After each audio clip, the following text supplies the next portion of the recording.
Hello, my name is Imelda Luna, and I am the leader with the Rise in Hargill, and I lead civic engagement, which in Spanish is participación cívica. See, Imelda, there's been a forum today, a community forum for all the Project Arise leaders and organisers. And as I understand it, this forum is to celebrate your 35th anniversary. Today you gave remarks about civic engagement, which is your specialty. What was your message to the audience today?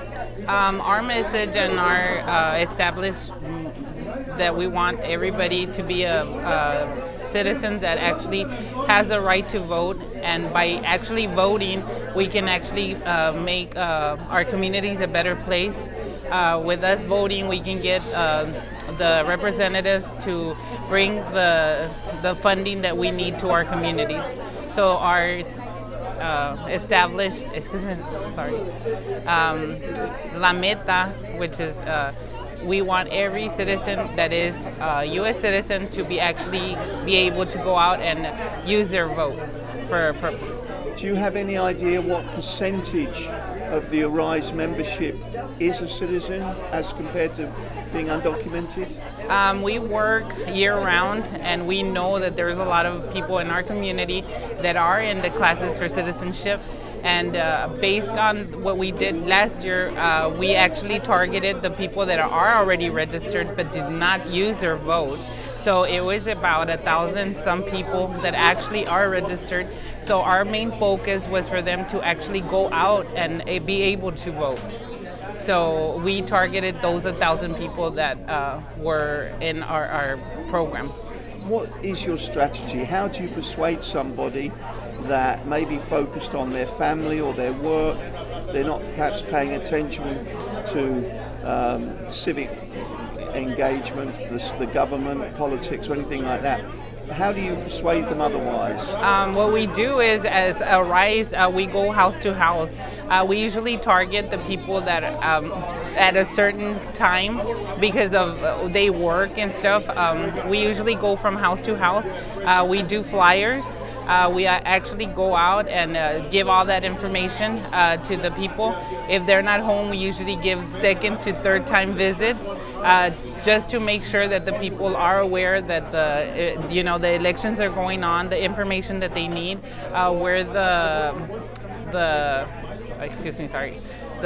places are open, what times that they're open, all the information that they actually need for them to be able to go out and go vote. So we use that, like the strategy is that we do Facebook Lives, we use like the news to give out that information for the people that are not aware that a lot of the people focus more like on the presidential elections, so most of the other elections are left out as if not important, but we give out that point that elections happens every year, twice a year, so we usually give out that information for the people to be aware that the elections are going on. Can I ask, what's the general reaction? I'm sure you get a wide variety of reactions. People are very interested, some people not interested at all, but can you tell us what feedback you get? A lot of the times we've noticed that the younger generation is a little bit more focused on what's going on in the elections versus the older community are not. They really don't focus much. They don't see as much as the media. They don't really go out as much. So our main focus is for those people to be aware that the elections are going on. We do target young people, but as like I mentioned, the younger generation is more to it, like, oh yeah, when are the dates that are voting and stuff like that, versus the older people that we've gone to go visit. They're like, oh, okay, well, I didn't even know, I don't see the news. So it usually helps out when we give the flyers with the times, the places that are open, so that helps them a lot. Let me ask about the changing landscape of the media.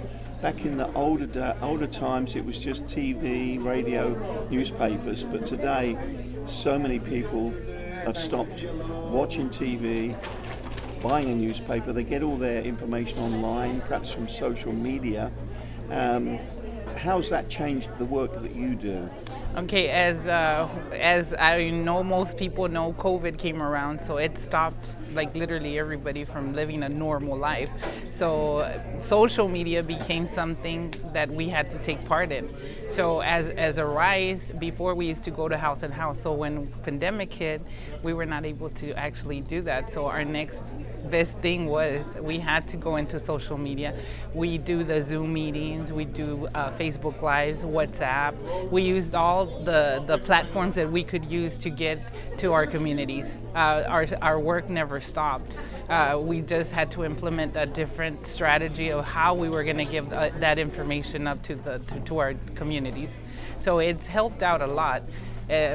It's actually been like kind of a struggle because a lot of us were still not very computer literate. So it's been a different strategic of how it works, but it's helped out because the information that we want to get out, it's still being given out, but through different sources. But we also hear of how there's lots of misinformation on social media. People get their news from unusual sources, perhaps unreliable sources on social media. Have you encountered that? Do you get feedback where people are saying this has happened or I believe in this and it's perhaps fiction or unbelievable, some of the commentary? Yes, you'll always get that feedback that it's not. What we try to do is they actually made a Facebook page for Arise in itself. So our information that we give to our communities is brought by, Hidalgo County Elections Department, which they're one of the sources that we use to actually give that information on the timings, on the dates at the places of vote. When you go vote, they're open. So our sources come from legit people that know what they're saying. So what we do is we use the information that that they get. We are actualized in giving it to our communities. And when you knock on the doors, you and your team, and you try to engage with the residents that it's important if they're a citizen to vote. What's your selling point? What do you say to them? Why do you tell them this is important? Because it is important. Our vote is our voice. So if you want change, you actually have to come out of you.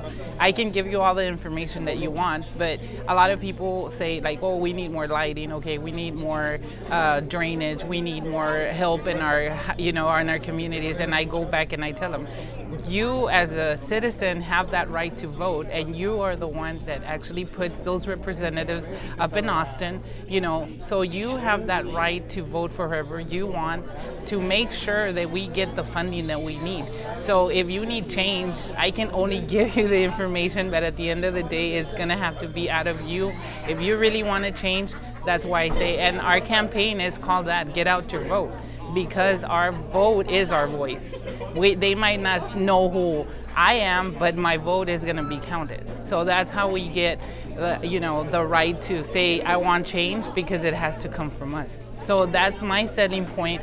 If I go, for say, with you, you need change or you want to see something different, what does it have to do? It has to come out of the person. I can only give you that information, and we keep constant work on actualizing the information that we have so we can give it to our communities.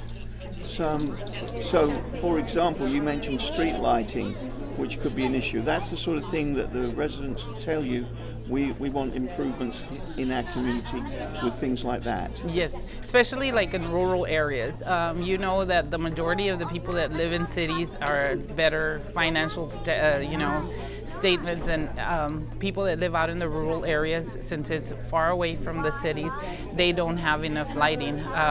So I tell them, in order for that money or that funding to come here, they have to know that people live here.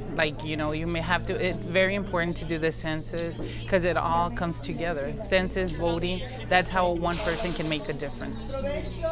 And we should add that you are a non-profit, so you're not telling them which way to vote? No, we're a nonprofit. We're nonpartisanist. So all we do is that we give you the information that's out there for everybody to know the times, the dates, and how important it is to vote. But we do not tell you like you need to vote for this person or anything. So we just all our job is to give that information out to the public so they can actually take the time to vote.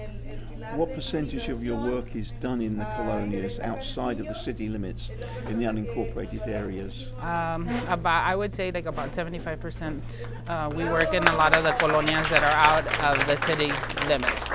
So they're mainly the new colonias that are popping out, and it's mainly rural.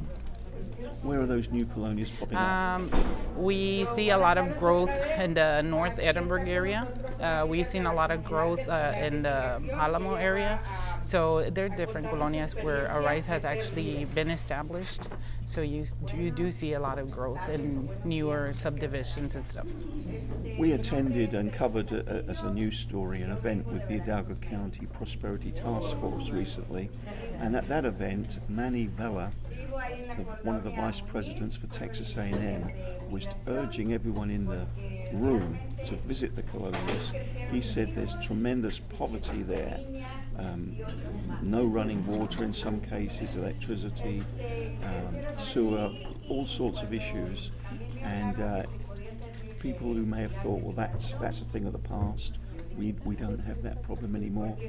What's your reaction to that? I say that that's not true because it still exists today. I mean, I've known different families that are still without light, without a running water, that they still have like outhouses. So there's still a lot of need for these new colonias because a lot of the people that buy new properties don't have enough to make the actual payment and to put like running water and stuff. So there is a lot of poverty still that exists. Because there's some other speakers now which we want to listen to, I'll just ask one more question. We heard at that event that there were 900 colonias in Hidalgo County. Can you believe that? Yes. Yes. Imelda, is there anything else you'd like to say? I would just like to add, right, that the voting is very important, and for everybody that has that right to take advantage of it, and then for them to get educated on the officials that they actually are out there running for, to be put on the place, for them to know that it's important. One vote can make the difference. So if you have that right, why not use it? Imelda, thank you so much for today's interview. Thank you.